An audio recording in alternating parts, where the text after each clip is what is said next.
Ruaridh, welcome back to RaithTV. Good to be in your company. Thanks for your time. Yeah, thank you, Davey. Thanks for taking the time out to do this today. You're quick to acknowledge that it's probably overdue in terms of sitting in front of the camera and giving an update to our fellow supporters. What are you hoping to get out of today? First of all, communication, transparency. I think it's an area we have probably fallen down in recent times, but I think also just a little bit of reassurance to supporters that we're actually in a good position. So hopefully we can clarify a few things in the interview today. The interview is always with people hearing your voice more than mine. Yeah. But I'm going to maybe set the tone because it's going to be wide-ranging. What I've been told is that nothing's off the table. Be respectful, as we always are. So I focused on 6 key topics. These are going to flow through conversation. We'll touch on one before we get it and such. And I think that the conversation needs to lead this process rather than we're going to come to that. We're going to come to that. Yeah. So we're likely to shift between the topics I've got: our boardroom, the club day-to-day functioning, investment and financial stability, immediate pressures, football, and some fan-based discussion. We're sat in the boardroom. Let's start with that topic. Major announcement, saw Dean leave his role in the past week or so. Can you share what that means, and can you update us on the roles and responsibilities of the folks that remain?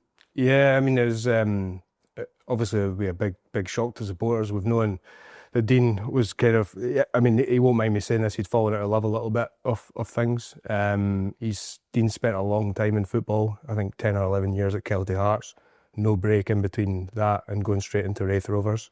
And I think he's got to a point where he wants to take a little bit of step back, take a break from football and just focus on himself and his own businesses as well. I think it's important for me to say Dean will be a big loss. He added a lot of value. For me personally, I'll miss him a lot as well. Learned a great deal from Dean, spoke to him on a daily basis. And I think Dean as a character is quite an introverted character, a bit like myself. So a lot of supporters maybe didn't come across him or didn't speak to him. But for those that did, will know just how good he was for the football club, how valuable he was for the football club, and he will be missed. It does leave now myself, Alan Halliday, Colin Smart. We're all equally as hands-on as Dean was, and we're in the process now of speaking to people who potentially could be joining the board in the next couple of weeks. There's no guarantees there. There's a big process involved on both sides of who comes onto the board, what they can add in terms of skill and time, and then likewise on their side, they need to make sure it's a commitment that they're willing to take, because it consumes a lot more than just your Saturday afternoons. So hopefully we'll have news in the coming weeks of new people joining the board. Tell us a wee bit about that role on the board at a football club. It seems to be all-consuming, unpaid. Effectively, it's a volunteer role. Yeah, I think, I was guilty of it as a supporter as well. You don't really consider just how much is involved when you're on the board. Quite a thankless task. No financial reward at all. You don't get a salary, you don't get dividends upon success, and you put in a lot of time and effort. I think we've taken on a lot more because we've not replaced Andrew as CEO. We don't have a general manager in place. That was our decision, so we need to be prepared to take on even more work than we were doing previously. But yeah, I mean, it's daily. You're always on WhatsApp. You're always accessible by email, and yeah, you do it for the love of the football club to try and give ourselves the best chance of success. Let's look at the group that you continue to be part of, but were a kind of leading light in the not too distant past. Local fan base takeover arrived, maximised income, productivity is up, the environment has changed dramatically, and performances peaked on the park. Seems a bit fragmented at the kind of midway point. In terms of that 5-year plan, where are we now? Plans change. I think the objective remains the same. We want to take the club back to the Premiership. We want to do it sustainably. We want to be a strong pillar of the community. So those kind of 3 main components of that plan have absolutely remained the same. I think I'll temper expectations by saying that if we don't make the Premiership by 2028, it doesn't mean that we've failed in the plan. I think it's also important to remind people that plans do change. It's naive to think that over 5 years everything would be the same, that it would be the same environment, the same landscape. We've seen the pitch ruling coming, which we didn't appreciate was nearby when we first took over. That's significantly changed the landscape. You've got inflationary wage rises as well that we can't do anything about, and we've got to adjust accordingly too. And that's not just about players, that's also other staff.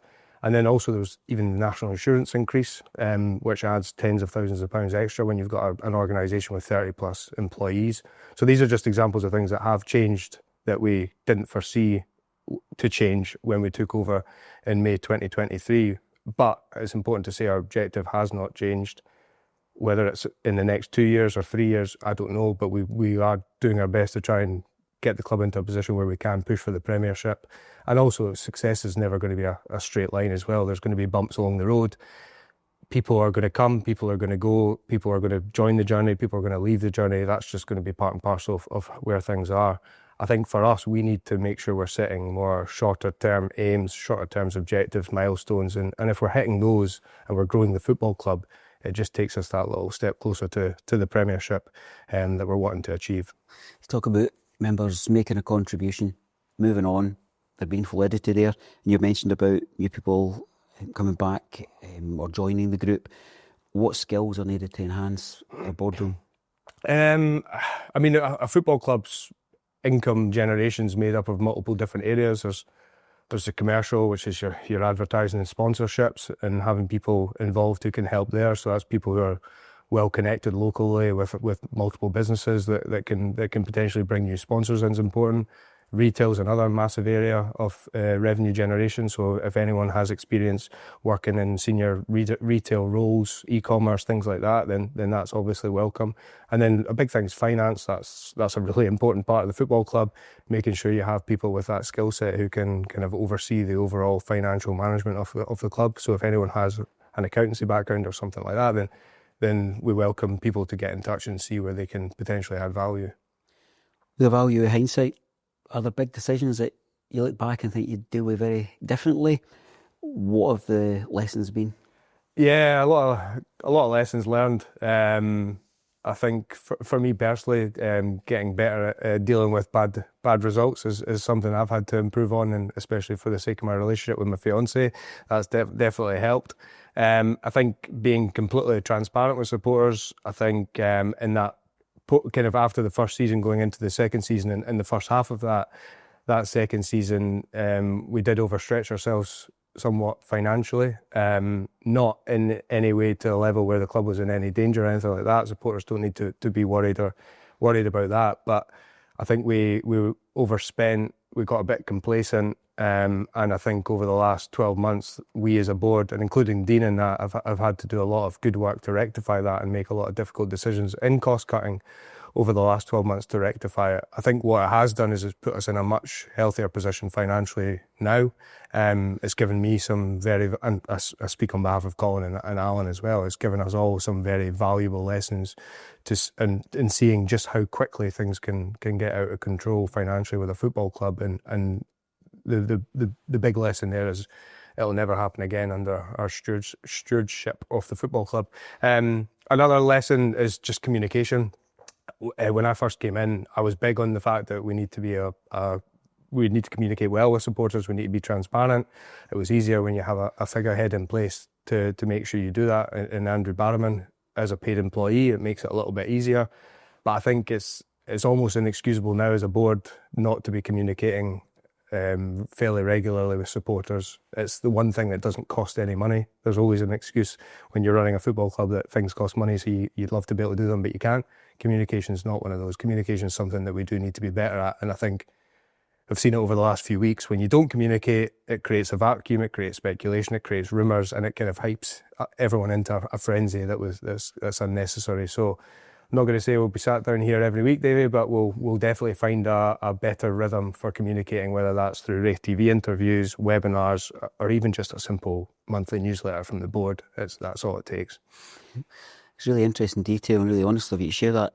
We are kind of bound with business sensitive discussion. We pride ourselves in knowing where the red lines are. Sometimes we'll dip our toe over it and see where we get, but we want to be respectful. But what you've described there, is it that we over-speculated, overspent, were a little bit over-ambitious? Potentially. I think there was a lot of complacency after the first season in multiple areas.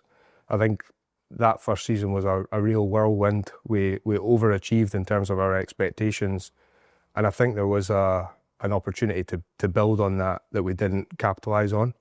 And I think it led to situations where we were potentially then chasing it as that second season started.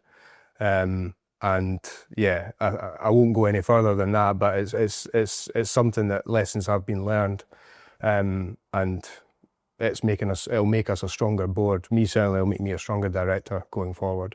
Well, the core is that things are rectified, and I think we will come on to the financial aspects, but being in a better place, I think, is probably the biggest message that supporters will want to take away for this discussion. On a personal level, what's the reward? What's the motivation? And knowing it all, would you do it again? Absolutely. I wouldn't change it for the world. In many ways, it's a thankless task, and to be honest, sometimes it's worse than that when you see some of the comments online, and I don't seek them out, but I work in social media. Obviously, I'm going to see some of the comments when I'm even trying not to. But I think for me, I said this the last time, really privileged position to be where I am as a lifelong supporter now in this role. It was only last week I was doing a bit of a cull on my camera roll, and I ended up going back to 2023, 2024, and almost in tears looking at some of the moments of things like Ross Millen's celebrations at Hampden, the Santa hats and celebrations in Dundee in December, and then the yellow wall in Dingwall. And I think for me that's a reminder of what's possible, and also what kind of drives me, because I know that even though we fell short that season, there will be a moment in time where we do achieve promotion back to the Premiership. And I think for me personally, that'll probably be one of the most special moments of my life. And I know for other fans, it'll be up there as well, especially those around my age who have never kind of just missed the glory years and have never had that moment of seeing us play in the top flight in Scotland. So that's me personally, that's my biggest motivator and driver. And I know for Colin and Alan, it's similar, that they just want to bring success to the football club. We're going to come to the more specific nature of the football movement when we cover that specific section, but I was wanting to look at the club's day-to-day functioning. Yeah. We're seeing posts advertised, we're seeing people that we know and familiar faces and valued friendships round about the club who are maybe no longer in posts, moving on, going to work in new areas. The supporters' question will be probably one that's more direct than I would have normally written down, so I'm going to ask it from that perspective. Do recent announcements herald change or cost cutting? Change. Yeah, so I mean, I'll start with Grace. So Grace is moving on. She was digital marketing executive. She's someone I had back in May 2023. She's pursuing a change of career. She wants to become a primary teacher, so she's going back to study for that. I've already hired Grace's replacement, Callum Rattray. He starts tomorrow. Callum will be a familiar face to some around Stars Park. He's been a volunteer in various capacities over the years. Massive Raith Rovers fan, family are massive Raith Rovers supporters, and I was delighted because he's been a volunteer, because he's given so much time to the club as a volunteer over the years in those capacities, to be able to offer him a full-time position. He's absolutely over the moon. He starts tomorrow in that role. Grace is going to work for a short period in making sure there's a smooth transition and handover. I think I'd also like to say thank you to Grace as well for she's done a fantastic job. She's given a lot to this football club in terms of time and effort. There's never been questions about any of the work. She's always given 110%, so really appreciative of that. My brother Graham, he was head of business development and hospitality host. A lot of people will be familiar with him. He moved on at the end of December. He's currently in India for a couple of months, spending time with his wife's family. He's also pursuing a change of career. I'm hoping when he comes back that he'll come back and help out on match days as a hospitality host, because I know that is something he's very skilled and talented at. But I will be keeping him away from the tannoy box after that stint that he did at the Hamilton game in the KDM Cup, which left a few people with sore heads and maybe a bit of hearing loss going home. So we'll be looking to replace that position as well. And then finally, we've got an advert out for a general manager. So that went out over a week ago, been about 200 applications, wide range of responsibilities involved there, as you can imagine. Being the kind of day-to-day leader within the business unit of the club, you don't have to be an expert in every area, but you have to be able to oversee all the various functions. We've obviously got a skilled team that would be working underneath that person as well. So we're hoping to get around to interviews next week. And then it would probably be that person's responsibility to then look at how they want that business unit to be shaped as well, with that, especially that replacement for Graham. So yeah, it's very much change, not cost cutting, because if it was cost cutting, it would just mean a lot more on our plate as well as directors. You mentioned the general manager's job. I think that the advert's wide ranging. Yeah. It's interesting to hear that person will come in and then have scope to develop teams, systems, how that might look. So again, that's got a bit of a kind of hopeful look rather than somebody coming in to take on all of these tasks, which look a bit, that person would be overburdened. Is there some acknowledgement there that that's been a gap for some time? And you mentioned earlier, Dean was here day to day, almost on a voluntary basis doing that role. A bit of learning there as well? Yeah, I mean, Dean wasn't here day to day, so Dean was hands-on, but there was periods just like us where there's sometimes you're not really involved for days or weeks as other things get involved in your own personal life. He was very hands-on, but as are we as the remaining directors.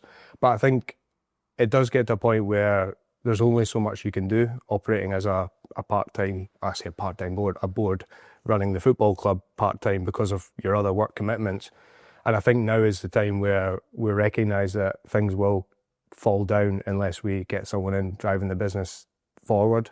I think also we saw that, I mean, having Andrew in place as a CEO, there's massive benefits there, having someone in the building, leading the staff and actually driving commercial, driving fan engagement, all of that sort of stuff. And I think that's why having someone in day to day who, when they wake up, their sole focus work-wise is Raith Rovers and not anything else, is massively beneficial for the football club. And a general manager coming in, I always think has the golden ticket in terms of our football club. It's the only one I can comment upon, of having a really advanced group of volunteers across the club, across the roles that offer top tier service. Exactly, and that was part of the job description, is ideally someone with experience of working with volunteers, because we do have a massive network and a network that adds incredible value to the daily operations, match day, everything around the football club. And with that, and also the staff as well behind the scenes, having someone in there will help us massively. I think it's also important to know that the general manager will not be involved in football decisions at all. We're quite comfortable doing that as a board, so it is purely the remit is around managing the business, because that complements the football department perfectly anyway. Across the wider scope of Scottish football, there's deep running concern about the health and well-being of our cartoonist. Still okay? Still doing fine? Still alive. Pencil sharpened? Still alive, and we'll be back soon, hopefully. We did push buttons, we took some counter blows in the chin.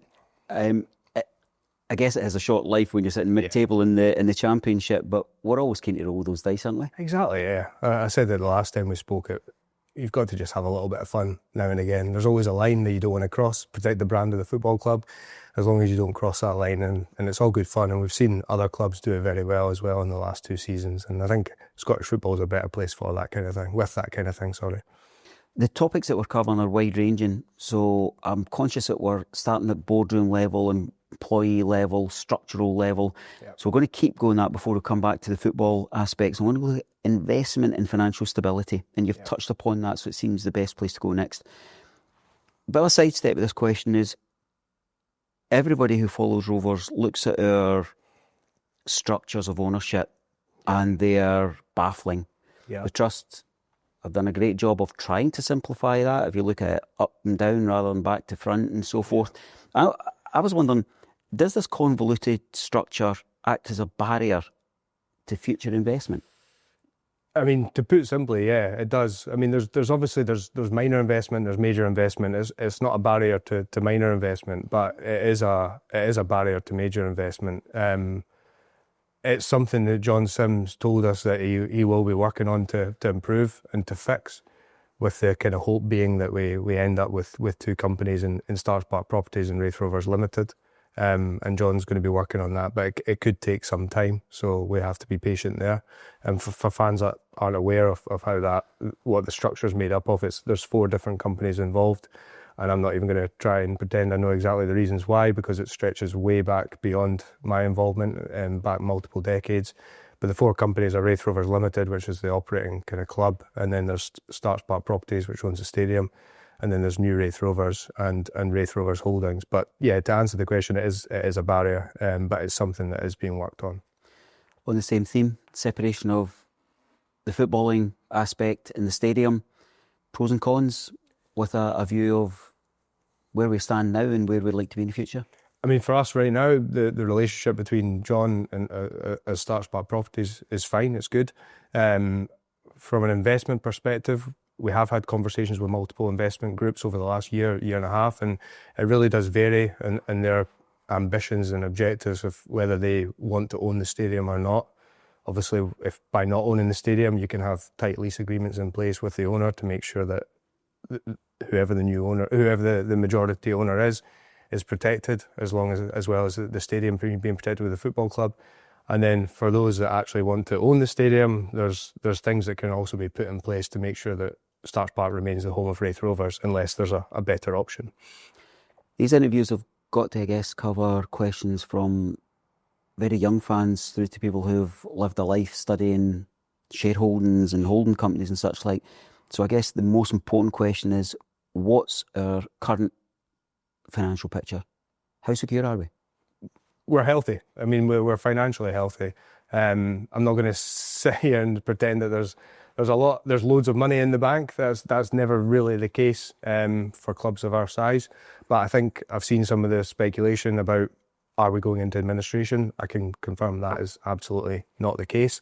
As I said previously, there's been a lot of hard work that's gone in the last 12 months to bring back some costs that maybe did get a bit out of control.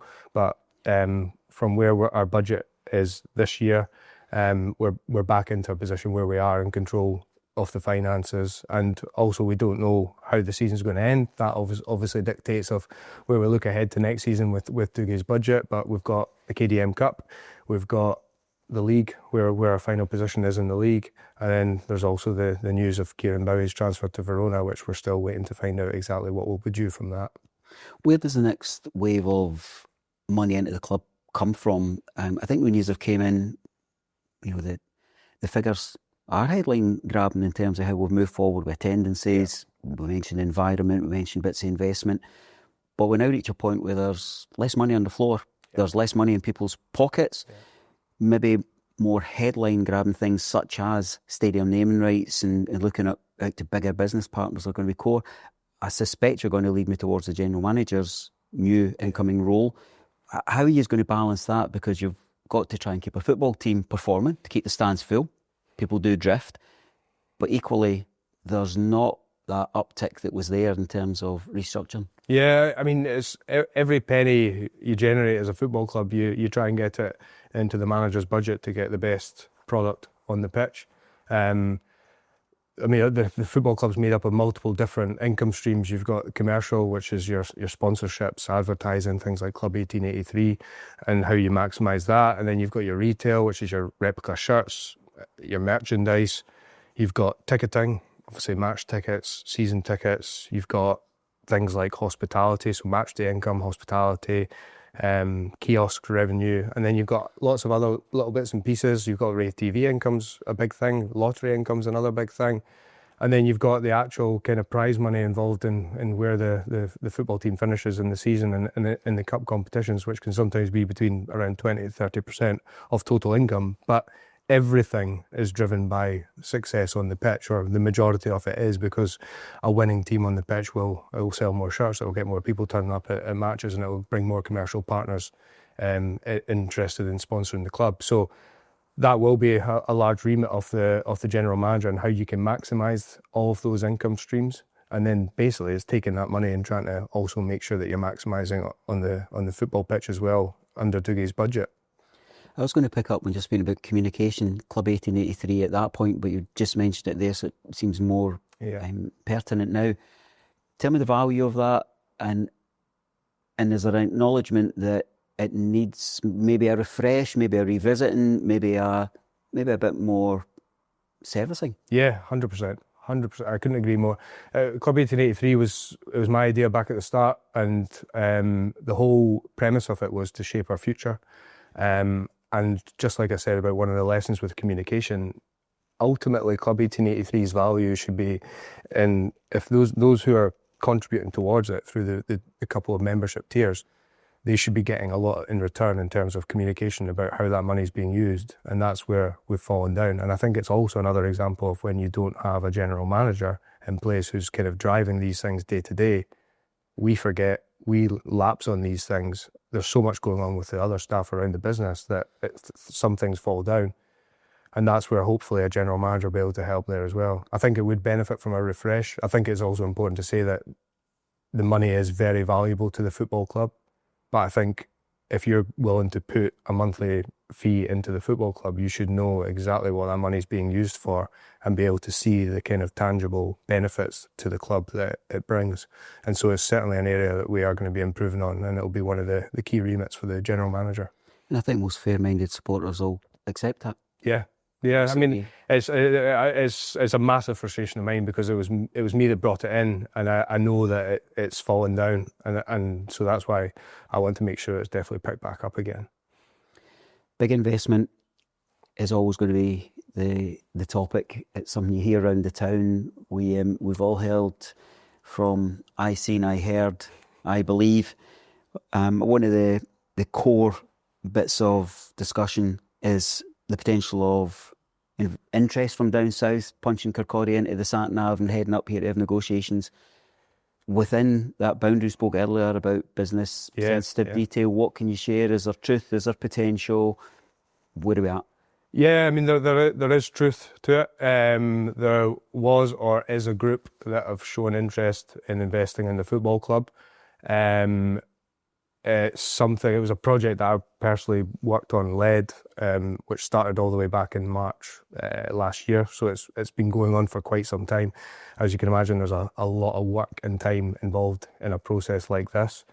But we did have a visit in December, so it reached a fairly strong point. And when they came up, there was a lot they were impressed with. The facilities, they were really surprised at how good the facilities are in the main stand in particular. They were really impressed by the increase in revenue that we've managed in the last couple of years, and also the support that we've managed to increase in terms of attendance numbers, season tickets, etc. But there are also things that they weren't so sure about. 3 key points. One was the shareholding. The second was the pitch. And the third was the fact that we didn't have a CEO or general manager in place. They think that's a mandatory, that you should have someone in running the business day to day. I think the important message there is all 3 of those things are fixable. So we're not too concerned about that. The way it was left was things have been put on ice. So that's their words. But also, even if that group isn't going to be the group that show further interest, our job as a board is to make this football club as investable as possible. And so those 3 points that they've mentioned will also apply to most investment groups that show an interest. That doesn't mean that we're trying to hand the baby to someone else as quickly as possible. It's certainly not that at all. But we also recognise that for us to have the best chance of progressing to the next stage of the plan, of the objectives, we do require investment, whether that's minority or major investment. So it's something that we need to work towards. As if we haven't already, I'm going to move to what's written in my notes as immediate pressures. The huge challenge that you've spoke about in that last answer there in terms of the investment is the pitch. Yep. I've heard all manner of discussions from the grass is going down next week to we're going to extend the life of what we've got. What's your position just now? And I guess the follow-on question that you might want to answer at the same time is, who's financially responsible for this? I mean, well, to answer that one first, it's the football club's financially responsible for it. We are looking to get another year out of the current pitch, so there's a bit of rejuvenation work involved there that we've spoken to a couple of companies about. That involves, I'm not even going to try and explain exactly what it involves, but it means they're going to do some work to improve the quality of it so that we can get at least another year and pass the FIFA test for it.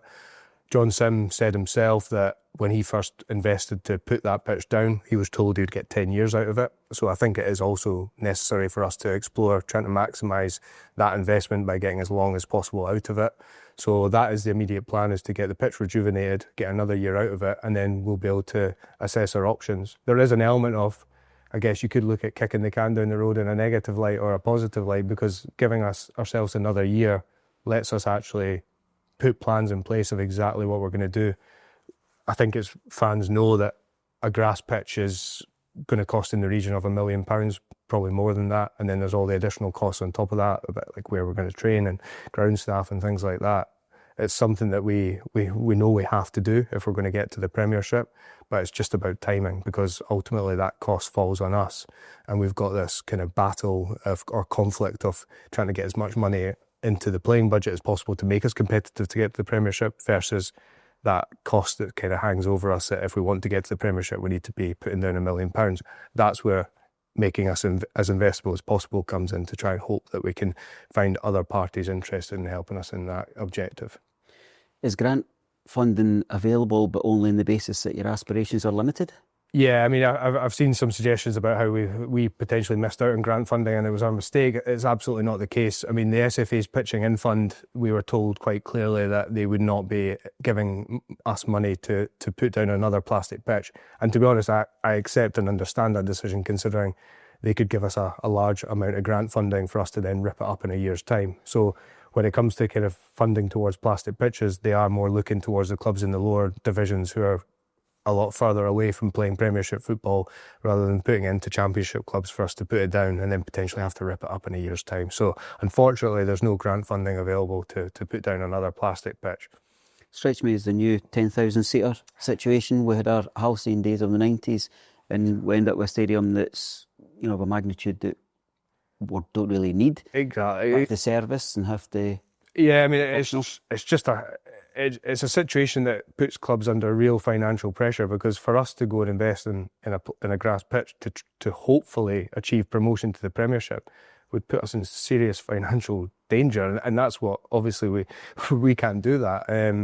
There is an element where you hope that there will be a period where they realise that it's maybe the wrong decision and it gets reversed, but you can't pin your hopes on that at all. But we've seen even just in the last week about some of these high quality grass pitches in the Premiership unable to cope with the weather in Scotland. We can't do anything about it, so we just need to plan accordingly.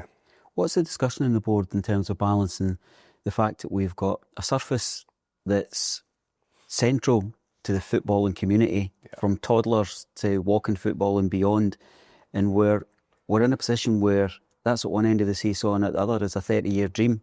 Is there consistency of thought across the board that you've got to only be aspirational towards Premier League football? Yeah, I mean, it's obviously trying to make sure that, I mean, when Johnson, I remember even as a fan, when Johnson first put the pitch down, it was about how Starks Park can be used more than just on match days, because a match day is maybe only 20 or 22 times a year, whereas if you've got people playing out in the pitch every single day of the year, it's great for the community, and it's also great for the football club. It brings probably more fans to the games as well, because they're more involved with Starks Park. I think the fact that we have to do it if we want to get to the Premiership means that we have to find a way to try and get a grass pitch installed in Starks Park if we are to achieve promotion. But that means that we also need to look at how we can potentially serve the community in multiple ways, still using Starks Park and other facilities, but also potentially another AstroTurf surface under the name of Raith Rovers in the local area. I'll follow on that exact point you're making there, another kind of branded provision with an eye on training facilities. Yep. You know, maybe the model that we're seeing becoming more prominent across Championship level Scottish clubs, and it's been the way across probably particularly England for a lot of years. Is a training facility something that is an aspiration or something that's in the foreground? Well, to be honest, there's some good news to bring to supporters, and with Randolph training fields potentially, well, I'll take it right back to the start. There's a good chance that we could potentially be developing a community hub / training facilities up at Randolph playing fields. We're at the very early stages just now, but we've had some really positive talks with Fife Council about getting a lease on some of the land that could eventually be owned as part of a community asset transfer through a charitable arm associated with the club. The big news is there's a potential investor / philanthropist who's willing to commit funds towards the project. And this is an area where the SFA's pitching in fund can help. They've told us that, because it's a community facility that would also benefit the football club. So there is potential funding there. We would look at phase one being an AstroTurf pitch with perimeter fencing, spectator space, floodlights, and also work to be done in the existing pavilion.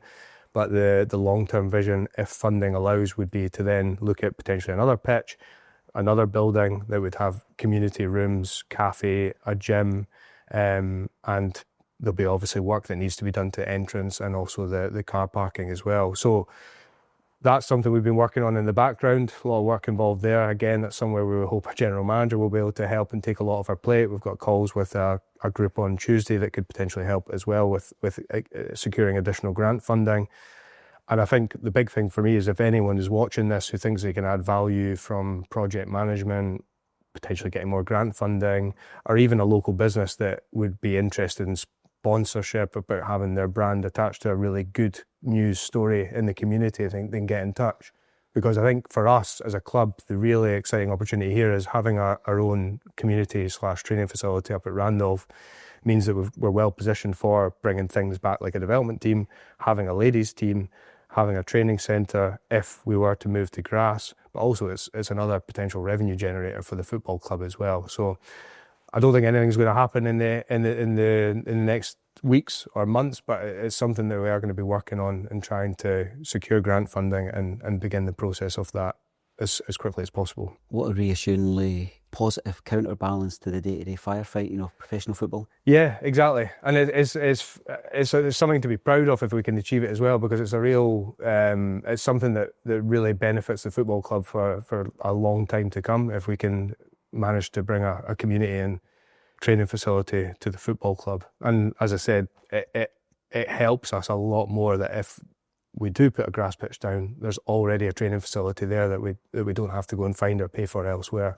And also the other great thing I've not mentioned is being positioned at Randolph where it is, well connected to other areas like Glenrothes and other towns in Fife. And also there's that new housing development across the road. There's 1,000 new homes, over 2,000 people going to be moving into that up until 2028. So in terms of the community foundation's benefit of getting more people involved and also potentially more supporters for the football club, it's a massive win for the club if we can execute it and achieve it. Thanks for sharing that. We're only speaking about football, though it's one step aside because it's what happens in offices and boardrooms. Let's speak specifically about the game. The football department has experienced significant change, particularly in the last couple of days. We're sitting here in kind of Sunday afternoon chatting. Technical director is no longer here. Coach lead analyst has moved on. What's the rationale and the meaning of these changes? Yeah, so John's left his role as director or technical director. That is a board decision. We want to revert back to a more traditional football model where the manager and assistant, so Dougie and Andy, take full control of the football department. I think when you don't have a development team, when you don't have a ladies team and you are just a men's first team, a technical director is a bit of a luxury for a club of our size, and I think we want to just take things back to basics there. And put the kind of football decisions back on Dougie and Andy. What about the wider analysis aspect? So Mark, that is a football decision. We've had conversations with Dougie. He's had time to assess his coaching staff, and he's decided that he wants to be in full control of that with Andy as well. That's what he's used to when he was working in Morton. There's no disputing that Mark's CV is very good, especially from his current role at Scotland. But ultimately, it's Dougie's decision. It comes out of the football budget. He's responsible for the performances on the pitch, and if he would rather use that money elsewhere and take full control of training with him and Andy, then we're fully in support of that. Dougie and Andy have taken the role of our football leadership, and it's interesting that you explain how wide-ranging their thoughts are. What's your relationship like at board level? It strikes me that they're infectious characters, they're hands-on in everything, they're very engaged, they're very outgoing. What's that like for yourselves? Brilliant, yeah. He's been a breath. Dougie's been and Andy, they've been a breath of fresh air. With the relationship between ourselves and him, the two of them has been fantastic. I think we've all seen how proactive Dougie is in particular around the place in terms of how he wants to speak to supporters on match days, show kind of time for the volunteers, Also with commercial partners as well, have relationships with them, and that's not something we've enforced on him at all. It's something that he's learned from probably his time as a player, but also what he was consistent with at Morton as well. So for us, he's been brilliant. We speak almost on a daily basis. Alan Halliday's main remit as on the board is football operations, and has been since he joined. So he's the one that he speaks more with Dougie on a day-to-day basis. But the relationship between ourselves and him is brilliant. I can assure you this question hasn't came to my WhatsApp via Mr. D. Emery, but I'm going to ask it. Is at this time of the year, strengthening the squad, short-term investment, looking towards the summer, we're in the back of 3 defeats to the clubs above us. We're tantalisingly close, but it's a challenge to hit that top 4. Are we in a position where we're sticking with what we've got to invest more next season, or have we still got a couple of cards to turn over? Yeah, I mean the window's not shut for loans, so I mean there's still there's conversations to be had with Dougie if he finds a player that he thinks it will make his squad stronger. I think he's been quite vocal about that in the interviews with yourself, Davey, about how he's only looking to add players that make the squad stronger. He's not looking for squad fillers. Callum Smith left at the start of the window. Andy Winter was brought in as a replacement for him, and then I mean, Dougie's wanted a striker. He knows that we've needed another striker in the building, and it was a case of seeing who became available and which player would fit the mould of what he was looking for. And Innes Cameron was brought in just over a week ago. So the window's certainly not shut. I'm not going to sit here and say there's going to be no more movement. I'm not going to guarantee there's going to be more movement, but Dougie is still on the lookout for anyone that he thinks could make his squad stronger. Looking a bit beyond that question, summertime, budget setting. We've had managers tell us that we've had the 6th, 7th, 8th most significant budget in the division, and we know the budget's hugely important. Have you got a sense at this early point in your discussions with Dougie and Andy and the wider board where our budget will sit? Is it going to be reduced for those who panic? Is it going to be stable for those who are a bit more positive in their thinking? What's the detail you share? We're working on the budget just now. It's completely fluid. I can't say whether it's going to be more or less than what it was last season. There's things like the KDM Cup. There's things like the Kieran Bowie money. There's things like where we finish in the league that will also determine what the budget could look like next season. You also consider what teams are going to be in the league next year as well. You have to make a forecast based on what you think crowd money is going to look like. It certainly looks like it could be a very competitive championship as always next year, with the prospect of Livingston coming down and even Inverness coming up. They're not going to be weak by any means. And then you've got other teams around us that we know are spending good money, like Dunfermline, like Ayr United. But I think with budget, it's a barometer around where you could or should finish in the league, but it's not the be all and end all as we're seeing this season.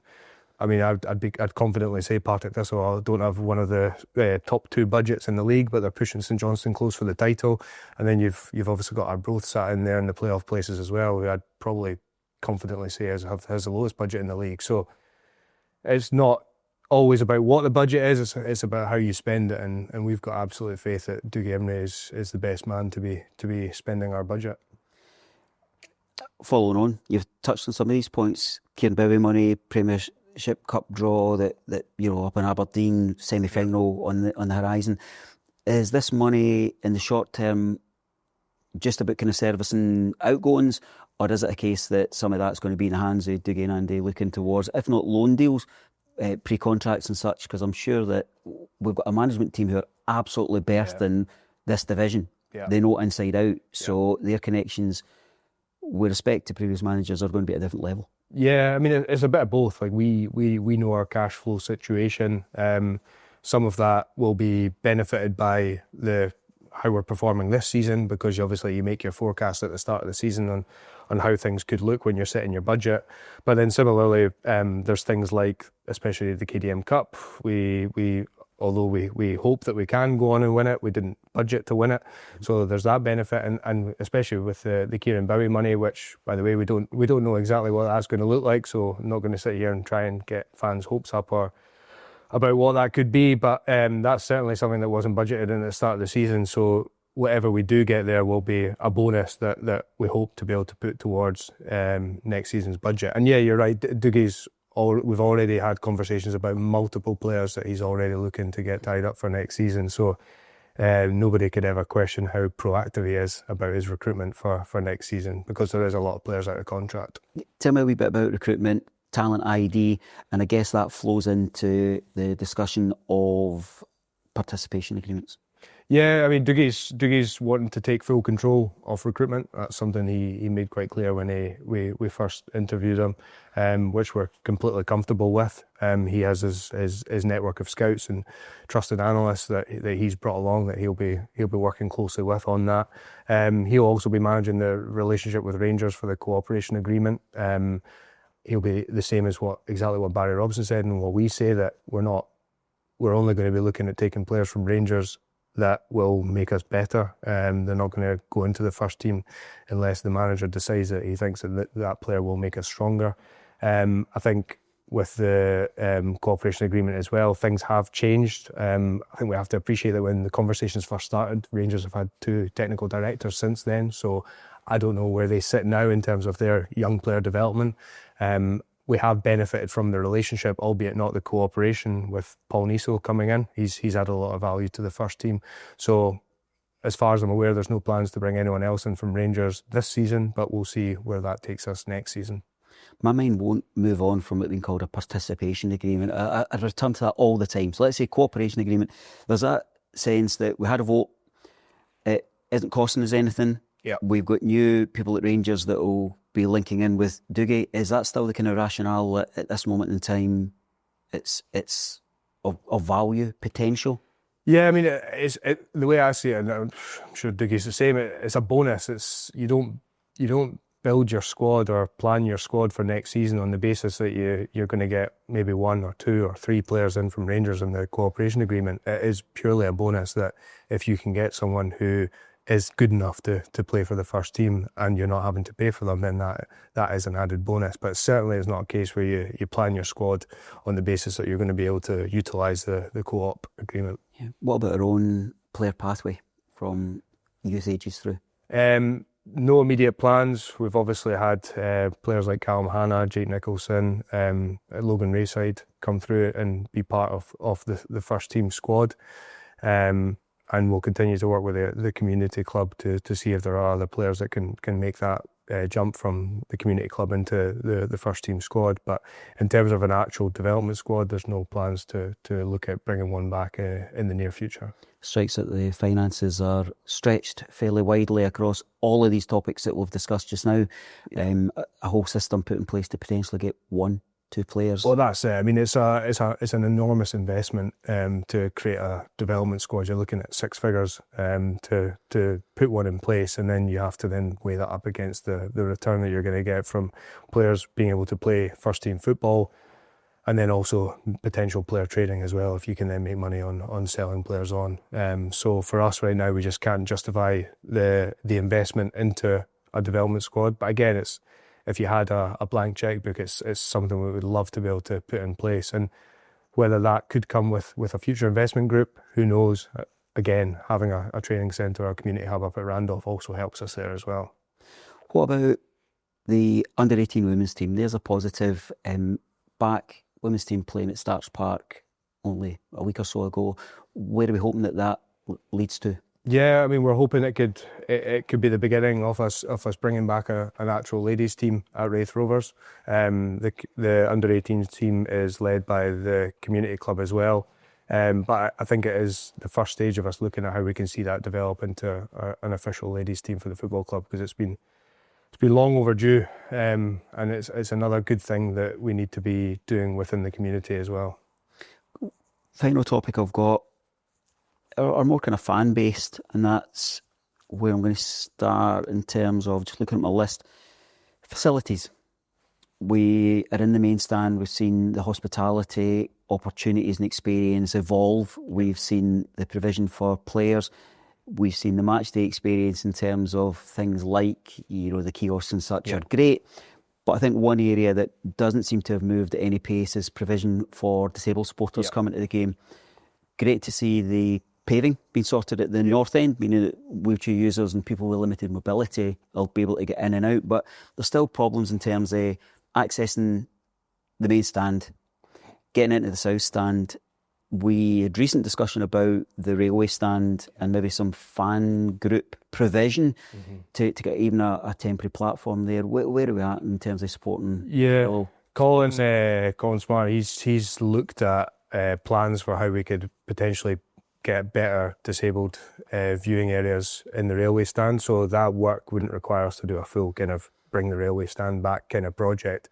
It would be looking at purely how you can kind of create a platform for disabled viewing. Obviously there would have to be access considerations there as well. There's also things like disabled toilet facilities that we need to look at, but we're looking at trying to get an exact cost on that, and there's been various fan groups that have been really supportive in saying that they would love to help in fundraising for something like that.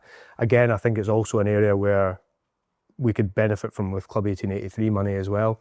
I think shaping our future, we made it very clear at the start that Club 1883 money wasn't going to be used to just go into the manager's pot. We want fans to see it as money that's being used to improve the facilities around the place, things that you can actually see, feel and touch. And I think that would be an example of where we can benefit with that money, and also all the other various fundraising from supporters groups. Would that be an area where grant funding may be available, where there would be an opportunity for local investment as well? Is that being explored? Yeah, that's exactly it. And again, it comes back to having a general manager in place that can drive these kind of projects, because it's so difficult for us as a board when we've got everything else to balance. Some things inevitably fall down, but it is definitely an area where we could be looking at getting grant funding. Okay, Ruaridh, let's talk Experiment Ultras. Has it run its course in its present form? What's the learning been? What's your overview? I think, yeah, I mean, first of all, it's certainly run its course in its present form. I said when we last spoke that this season was going to be a trial. Obviously, with trials, some things might go well, some things might not go so well. In this instance, the trial didn't go well. If I'm being honest, I think we got very unlucky with the group, particularly the leaders of the group. We engaged with them as well as we possibly could. We had them in at Starch Park, spoke to the players, spoke to the managers, set out our expectations, put the memberships in place. We did a lot to try and make sure that we had engaged with them as best as we possibly could. And unfortunately, it didn't go well, and we've all seen some of the instances that have occurred with them, to the point now that we've completely disassociated ourselves with that group. But I'd just like to say that I don't think that's the end. I wouldn't want to give up on it. I'm not going to sit here and say that we're going to go and run another trial next season. That's absolutely not the case. But we have seen with other clubs in our league, clubs like Ayr United, Dunfermline, St Johnstone, even Partick Thistle now, there is a massive benefit to fan engagement, atmosphere on match days if it can run well. Unfortunately, it didn't run well in our case, but that shouldn't mean that we just completely rip it up and never revisit it again. It's just a case of when and how. And I think that's why we would welcome anyone who wants to come and create a positive atmosphere at Starch Park on match days or at Waygrounds on match days to reach out and we can have a conversation. These things are best grown organically, and then it's a case of how we as a football club engage with them, set out the expectations, and then also work with them to help them as well.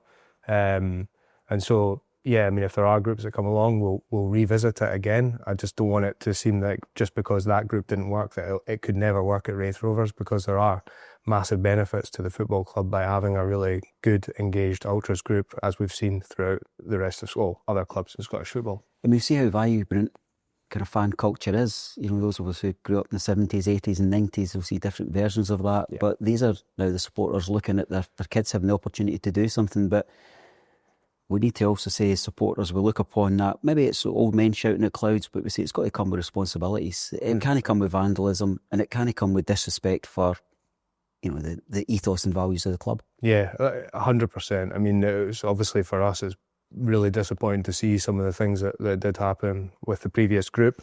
There's only so much we can control, unfortunately, and a lot of the stuff that was going wrong was happening out with our control outside of Starch Park. But we worked with the police as much as we could to make sure that we could cooperate and help them identify the individuals that they wanted to.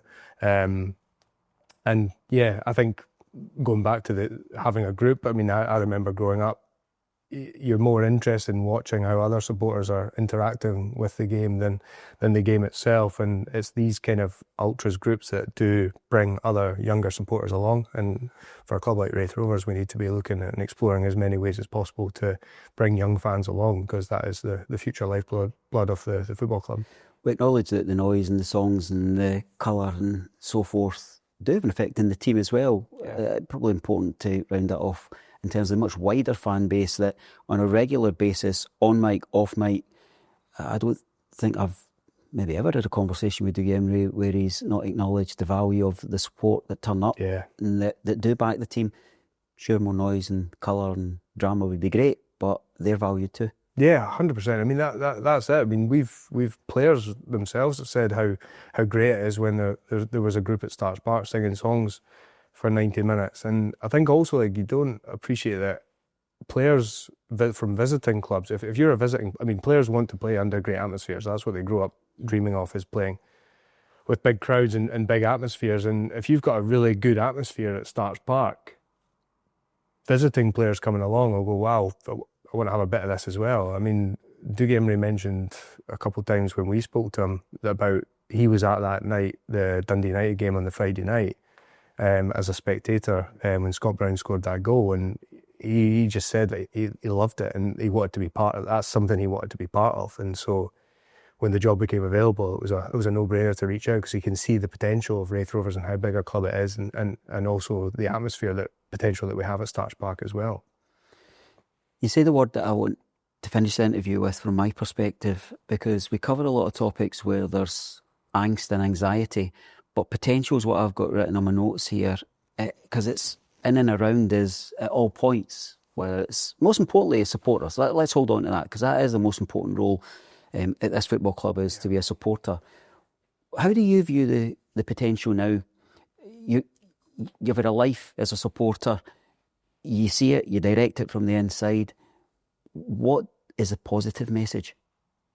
I mean, the positive message for me is we are in a good position. I mean, I know 2 seasons ago we were competing for the title with Dundee United, and that was a fantastic moment, fantastic feeling, fantastic journey. But although we've not been as good in the last couple of seasons, we are still competing at the mid-table of the Championship for promotion. We're still within reach of the playoffs. Like, we can still reach the playoffs and have a stab at promotion this year. But the big message for me is that we are working hard to make this club more investable. We think that the future of Raith Rovers, the objective of reaching the Premiership, will come by bringing more investment on board in the club. And we know what we need to do to achieve that. And I guess it's just asking supporters to trust us with that, continue to support us, don't lose faith in the fact that there might seem like there's turbulence from the outside, but we are working very hard, and I genuinely believe we're still in as strong as a position as we were 2 seasons ago. And with the prospect of something like the Randolph Community Hub and Training Facility, that gives us an opportunity to grow even further. So, yeah. Does your leadership group still have the same level of kind of fire in the belly for taking this club forward?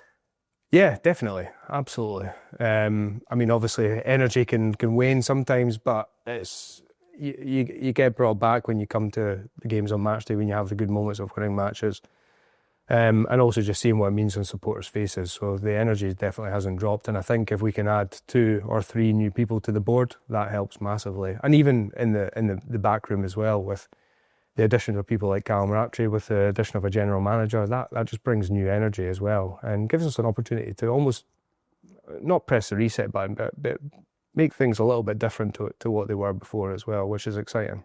Anything you feel we've not covered? Any message that you would want to get out that's been missing from my line of questioning? No, I mean, I don't think so. I think it's just a thank you. I think I've said it in the when I talked about the lessons. Communication needs to be better, and that's something that I'll make sure that we do improve on, starting from today. And I guess it's just a thank you to the volunteers for all the hard work that they're doing, the staff working behind the scenes, who can often be a thankless task with the work that they're doing. And then also just the supporters as well, because although things have fallen down a little bit on the pitch since that first season. A lot of fans have stuck by us as well. We can still see that in the crowd numbers, season ticket numbers. And for us to achieve the growth that we want to achieve and our objectives and going back to the Premiership, we need everyone behind us, because every penny we generate, we're putting into the playing department to try and make us more competitive on the pitch. Great. Ruaridh, thanks really much, very much for your time.